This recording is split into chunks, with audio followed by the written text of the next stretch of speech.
Hello, hello guys. I welcome all to Decode Biology YouTube channel. तो जैसे हमने पिछली वीडियो में क्या पढ़ा था, सेल मेम्ब्रेन के बारे में पढ़ा था, है ना। उसकी अलग अलग थ्योरीज़ के बारे में पढ़ा था, various theories of cell membrane के बारे में हमने पढ़ा था, जैसे कि lipoid theory, trilamellar theory, unit membrane model. ठीक है, आज हम पढ़ने जा रहे हैं फ्लूइड मोज़ेक मॉडल के ऊपर। ठीक है, एक छोटा सा पैराग्राफ मान लो या थोड़ी सी जो है आप इन्फॉर्मेशन मान लो, जो कि आपको जो है ज़रूरी है जानने के लिए। अगर आपको ये नहीं पता होगी तो आपको सेल मेम्ब्रेन का जो है पूरा टॉपिक अच्छे से क्लियर नहीं होगा। तो जैसे हम देखते हैं कि जो फ्लूइड मोज़ेक मॉडल है, ये किसने दिया था? This model was given by Singer and Nicolson. दो साइंटिस्ट थे जिनका क्या नाम था? सिंगर था और एक क्या था? निकोलसन था। आप इन दोनों के कैसे नाम याद कर सकते हो कि जो सिंगर था वो जो सिंगर साइंटिस्ट था वो गाना गाता था, ठीक है, और जो निकोलसन था वो उसके गाने सुनता था। तो आप ऐसे जो है इसको एक फ़नी वे में जो है याद कर सकते हो कि जो फ्लूइड मोज़ेक मॉडल है वो किसने दिया था? सिंगर एंड निकोलसन ने दिया था। दिस थ्योरी जो है रीसेंट है एंड वाइडली एक्सेप्टेड है। ये जो थ्योरी होती है हमारी रीसेंट थ्योरी है और ये जो है वाइडली एक्सेप्टेड है, मतलब अभी तक जो है सबसे वाइडली एक्सेप्टेड थ्योरी है। जितने भी साइंटिस्ट हैं जो आगे आए थे उन्होंने इस थ्योरी को जो है एक्सेप्ट किया और इसलिए जो है ये हम आज पढ़ पा रहे हैं। अब हम देखते हैं कि जैसे ये जो है हमने ये मॉडल जो है आपको देखा हुआ लग रहा होगा कि इस टाइप का मॉडल जो है हमने यूनिट मेम्ब्रेन मॉडल में भी पढ़ा था, ये वाला, है ना। ये इस टाइप का मॉडल ही ये सेम है, लेकिन इसमें हमें जो है कुछ डिफरेंस दिखने को मिल रहे हैं। जैसे कि ये जो लिपिड बाइलेयर है ये तो सेम है, ये जो प्रोटीन लेयर है ये भी सेम है, लेकिन आपको ये टनल प्रोटीन दिख रहे होंगे या एक ये बड़े बड़े लार्ज प्रोटीन दिख रहे होंगे, प्रोटीन मॉलिक्यूल्स दिख रहे होंगे। इन प्रोटीन मॉलिक्यूल्स को हम क्या बोलते हैं? टनल प्रोटीन बोलते हैं। ठीक है, क्या बोलते हैं? टनल प्रोटीन बोलते हैं। ये प्रोटीन्स जो आपको अंदर एम्बेडेड दिख रहे हैं, अंदर धसे हुए दिख रहे हैं इस लिपिड बाइलेयर के अंदर, इसको हम क्या बोलते हैं? इंटीग्रल प्रोटीन बोलते हैं। ठीक है, या इंट्रिंसिक प्रोटीन भी इसको हम बोलते हैं। ठीक है, तो ये क्या हो गया? मेरा इंट्रिंसिक प्रोटीन हो गया या इंटीग्रल प्रोटीन, ये हमारा हो गया टनल प्रोटीन। ये जो हमारे बाहर की तरफ आपको दो प्रोटीन लेयर दिख रही हैं ये वाली, इन प्रोटीन्स को हम क्या बोलते हैं? एक्सट्रिंसिक प्रोटीन्स बोलते हैं। क्या बोलते हैं? Extrinsic protein. क्यों? क्योंकि ये बाहर की तरफ है। इंट्रिंसिक क्यों? क्योंकि ये अंदर की तरफ है। अब ये जो लेयर जो आपको दिख रही है ये वाली, ये क्या है? हमारी ग्लाइकोकैलिक्स है। ठीक है, ये क्या है? हमारी ग्लाइकोकैलिक्स है। अब आता है कि इस मॉडल के ऊपर जो है या इस मॉडल के बारे में हम क्या पढ़ सकते हैं। तो according to this model cell membrane is made with lipid and protein molecules. इस मॉडल ने जो है क्लियरली एक डेफिनेशन दे दी थी कि जो सेल मेम्ब्रेन है वो किसकी बनी हुई है? लिपिड और प्रोटीन मॉलिक्यूल से मिलकर जो है बनी हुई है। Cell membrane of human RBC जो है उसमें 52% प्रोटीन है एंड 40% क्या है? फैट या लिपिड। जो सेल मेम्ब्रेन है किसकी? अपनी ह्यूमन आरबीसी की, वो किससे मिलकर बनी हुई है? 52% प्रोटीन से एंड 40% फैट या लिपिड से मिलकर बनी हुई है। क्योंकि जो ह्यूमन आरबीसी है वो क्या एक एनिमल सेल है, तो उसमें क्या होगी? हमारी सेल मेम्ब्रेन होगी, सेल वॉल तो होगी नहीं। तो जो सेल मेम्ब्रेन है वो किससे मिलकर बनी है? 52% प्रोटीन एंड 40% फैट और लिपिड। क्योंकि ये मॉडल क्या बोलता है कि जो सेल मेम्ब्रेन है वो फैट या लिपिड और प्रोटीन मॉलिक्यूल से मिलकर जो है बनी हुई है।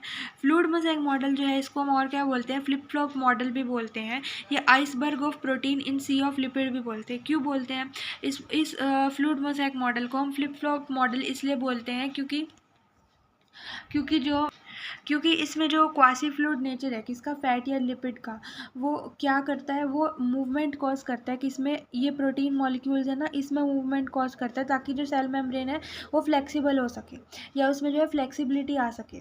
ठीक है, इसलिए जो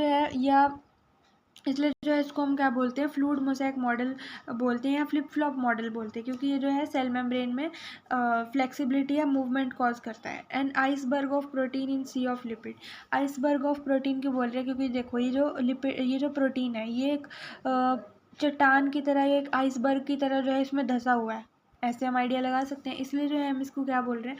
आइसबर्ग ऑफ प्रोटीन। क्या? Iceberg of protein in sea of lipid. ये जो लिपिड है ये पूरा ऐसा लगा लो कि आप लिपिड का जो है पूरा समुद्र है, तो इसमें जो है ये जो हमारे प्रोटीन है ये धसे हुए हैं एक आइसबर्ग की तरह। इसलिए जो है इसलिए इसको हमने क्या बोला? Iceberg of protein in sea of lipid. जो रेशियो ऑफ प्रोटीन रहती है, ratio of protein and lipid जो है किसमें, सेल मेम्ब्रेन में, is different in different types of cells. जो रेशियो है किसकी, प्रोटीन की और लिपिड की, वो डिफरेंट सेल्स में डिफरेंट डिफरेंट टाइप की होती है। जो क्वासी फ्लूइड नेचर है किसका, फैट या लिपिड का, वो किसके लिए वो रिस्पॉन्सिबल है for lateral movement in membrane. जो क्वासी फ्लूइड नेचर है ना अपना किसका, फैट या लिपिड का, वो क्या कॉज करता है, लेटरल मूवमेंट कॉज करता है किसके अंदर, प्रोटीन मॉलिक्यूल्स के अंदर। किसके अंदर, प्रोटीन मॉलिक्यूल्स के अंदर वो लेटरल मूवमेंट कॉज करता है पूरी मेम्ब्रेन के अंदर। इसलिए जो है इसको हम क्या बोलते हैं, क्वासी फ्लूइड नेचर बोलते हैं फैट या लिपिड का। अब आता है सेल मेम्ब्रेन जो होती है किसकी, लिपिड की, वो किसकी फॉर्म में प्रेजेंट होती है, फॉस्फोग्लाइसरल्डिहाइड की फॉर्म में प्रेजेंट होती है। ठीक है। अब आता है जो सेल मेम्ब्रेन है, in cell membrane hydrophilic head of lipid is present towards outer sides and the hydrophobic tails are present towards inner side to avoid aqueous medium. जो सेल मेम्ब्रेन है, सेल मेम्ब्रेन में क्या होगा, जो hydrophilic head है, ये जो आपको हेड दिख रहे हैं किसके, लिपिड के, ये कैसे है, हाइड्रोफिलिक है। हाइड्रोफिलिक मतलब वाटर लविंग है। और ये जो टेल है ये कैसी है, हाइड्रोफोबिक है, मतलब वाटर को रिपेल करेंगी, ये वाटर को पसंद नहीं करती। तो हाइड्रोफिलिक हेड एंड हाइड्रोफिलिक क्या है, टेल है। तो जो हाइड्रोफिलिक जो हमारी हाइड्रोफोबिक जो टेल्स हैं, सॉरी हाइड्रोफोबिक जो हमारी टेल्स हैं, ये कहाँ पे प्रेजेंट है, ये इनर साइड पे प्रेजेंट है किसके, जो हमारे सेल मेम्ब्रेन है उसके इनर साइड पे प्रेजेंट है।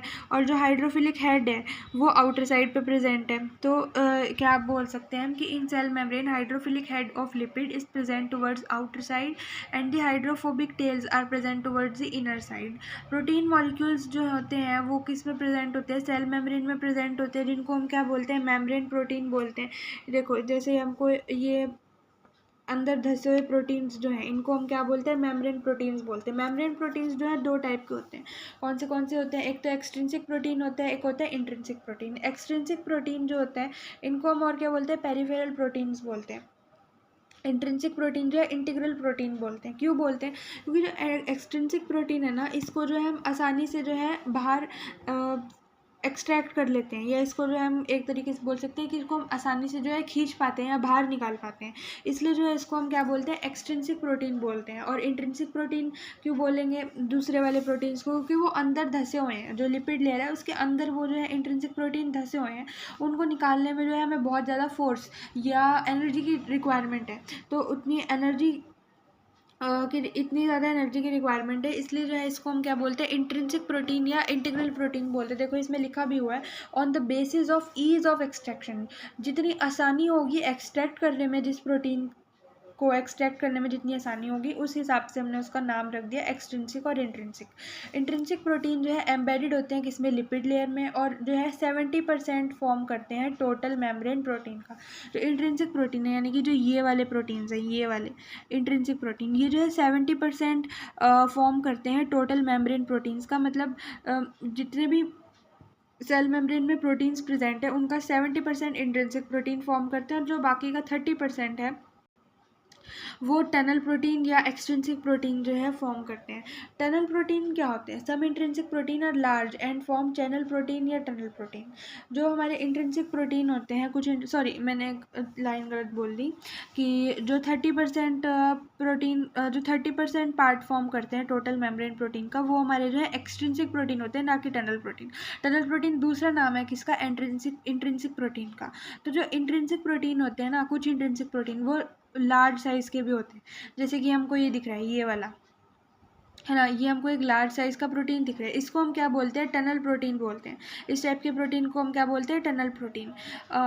अब जो चैनल प्रोटीन्स या टनल प्रोटीन्स होते हैं किसके लिए रिस्पॉन्सिबल होते हैं, ट्रांसपोर्ट के लिए रिस्पॉन्सिबल होते हैं। किसके ट्रांसपोर्ट के लिए, वाटर और अदर मॉलिक्यूल्स के ट्रांसपोर्ट के लिए अक्रॉस दी सेल मेम्ब्रेन।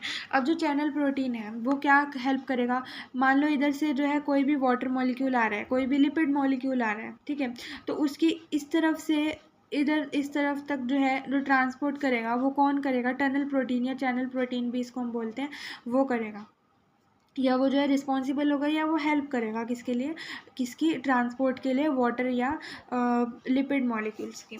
ठीक है। अब इसमें देखो क्या लिखा हुआ है, if any type of molecule pass through without consumption of energy then उसको हम बोलते हैं पैसिव ट्रांसपोर्ट। अगर कोई ऐसा मॉलिक्यूल है जो जिसको एनर्जी की रिक्वायरमेंट नहीं है सेल मेम्ब्रेन के एक पार्ट से दूसरे पार्ट तक जाने के लिए, तो उस टाइप के ट्रांसपोर्ट को जो है हम क्या बोलेंगे, पैसिव ट्रांसपोर्ट बोलेंगे, क्योंकि उसमें उसको उस मॉलिक्यूल को जो है एनर्जी नहीं खर्च करनी पड़ी अपनी, या एनर्जी नहीं यूज़ करनी पड़ी in the presence of in the form of ATP. ठीक है, तो इस टाइप के ट्रांसपोर्ट को हम क्या बोलेंगे, पैसिव ट्रांसपोर्ट बोलेंगे। जैसे कि हमारी जो सेल मेम्ब्रेन है वो कैसी है, लिपिड की बनी हुई है ना। तो अगर कोई लिपिड मॉलिक्यूल आएगा, ठीक है, कोई लिपिड मॉलिक्यूल अगर आएगा, मान लो मान लो जैसे इधर कोई लिपिड मॉलिक्यूल आया, ठीक है, तो और उसको इस सेल मेम्ब्रेन के इस पार्ट से दूसरे पार्ट की तरफ जाना, तो उसको जो है अपनी एनर्जी को खर्च करके जो है दूसरे पार्ट की तरफ नहीं जाना पड़ेगा, या उसको एटीपी यूज़ करके इस तरफ नहीं आना पड़ेगा। वो जो है पैसिव ट्रांसपोर्ट से जो है इस तरफ आराम से जा सकता है, क्योंकि ये जो सेल मेम्ब्रेन है ये किससे बनी हुई है, लिपिड से ही बनी हुई है ना, इसलिए। ठीक है, तो इफ़ मेम्ब्रेन प्रोटीन फैसिल, अब इसमें देखो क्या, अब हाँ इधर देखो क्या लिखा हुआ है कि जो न्यूट्रल मॉलिक्यूल्स हैं, ये जो फैट सॉल्युबल मॉलिक्यूल्स हैं वो पास कर सकते हैं थ्रू लिपिड बाइलेयर। अभी मैंने आपको ये चीज़ बताई है कि जैसे मान लो कोई न्यूट्रल मॉलिक्यूल है, ठीक है, या कोई फैट सॉल्युबल मॉलिक्यूल है, या जो जैसे कि कोई लिपिड का ही मॉलिक्यूल आ गया, या कोई फैट सॉल्युबल मॉलिक्यूल आ गया, तो वो इस लिपिड लेयर से जो है आसानी से पास कर सकता है पैसिव ट्रांसपोर्ट के थ्रू। वाटर जो है वो कैसे मूव करेगा, मेम्ब्रेन के अक्रॉस ऑस्मोसिस से मूव करेगा। ऑस्मोसिस का फिनोमिना आई गेस सबको पता होगा, क्योंकि हम लोअर क्लासेस से जो है पढ़ते आ रहे हैं। ऑस्मोसिस जो है वो क्या होती है, मूवमेंट होती है किसकी, सॉल्वेंट मॉलिक्यूल्स की। किसकी मूवमेंट होती है, सॉल्वेंट मॉलिक्यूल्स की मूवमेंट होती है from a region of higher concentration to from a region of higher concentration to a region of lower concentration across a membrane। ठीक है, तो उस प्रोसेस को हम क्या बोलते हैं, ऑस्मोसिस बोलते हैं। इफ़ मेम्ब्रेन प्रोटीन जो है वो क्या करते हैं, फैसिलिटेट करते हैं मूवमेंट मॉलिक्यूल्स की अक्रॉस मेम्ब्रेन, तो उसको हम क्या बोलते हैं, फैसिलिटेट डिफ्यूजन बोलते हैं। अगर मेम्ब्रेन प्रोटीन जो है वो क्या करेंगे, फैसिलिटेट करेंगे मॉलिक्यूल्स की मूवमेंट।